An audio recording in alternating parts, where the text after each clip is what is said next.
വെളിച്ചെണ്ണയുടെ വില 340 നമ്മൾ 349 നമ്മൾ ഇത്തവണ നിശ്ചയിച്ചിരിക്കുന്നത്. അത് വീണ്ടും കുറയും.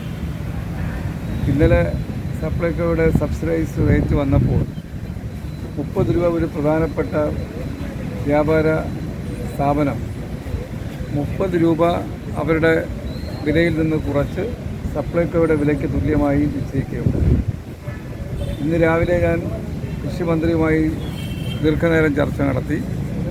കൃഷി വകുപ്പിൻ്റെ 2 പ്രധാന സ്ഥാപനങ്ങളാണ് കേരഫെഡും അതുപോലെ കേരജി.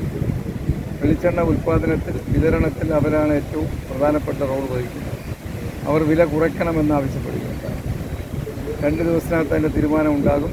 അങ്ങനെ വന്നാൽ 6-ാം തീയതിയോടുകൂടി കേരളത്തിൽ പ്രധാന ഉൽപ്പാദകരായിട്ടുള്ള കേരഫെഡും ജനങ്ങളെ സഹായിക്കാൻ മുന്നോട്ട് വരും. 550 രൂപ വിലയുണ്ടായിരുന്നത് ഒറ്റയടിക്ക് 400-320 ഇതാണ് വന്നിട്ട്. കൃഷിക്കാർക്ക് അതിനനുസൃതമായ നേട്ടം ഈ വില വർധനവിൽ ഉണ്ടായതായി ഞാൻ പറയുന്നില്ല. എന്നാൽ ഇടത്തട്ടുകാർക്കും തമിഴ്നാട്ടിലെ വെളിച്ചെണ്ണ ഉൽപ്പാദകർക്കുമാണ് ഈ വില മാറ്റത്തിൻ്റെ ഗുണമുണ്ടായിരിക്കുന്നത്. അതുകൊണ്ട് തന്നെ കേരളത്തിലെ സംരംഭകരെ വിളിച്ചാലോചിച്ചു. 50-ലധികം സംരംഭകർ പങ്കെടുത്തു. അവർ അമിതമായി ലാഭമെടുക്കുന്നതിൽ നിന്ന് പിന്നോട്ട് പോകണമെന്ന് ഞാൻ അഭ്യർത്ഥിച്ചു. അത് ഉൾക്കൊണ്ടുള്ള നിലപാടിലേക്ക് വന്നു തുടങ്ങിയിട്ടുണ്ട് എന്നാണ് എനിക്ക് പറയാൻ. ഏറ്റവും പുതിയ വാർത്തകളും വിശേഷങ്ങളും വിരൽ തുമ്പിലറിയാൻ സീ മലയാളം ന്യൂസ് എല്ലാ ഡിജിറ്റൽ പ്ലാറ്റ്ഫോമുകളിലും ലഭ്യം.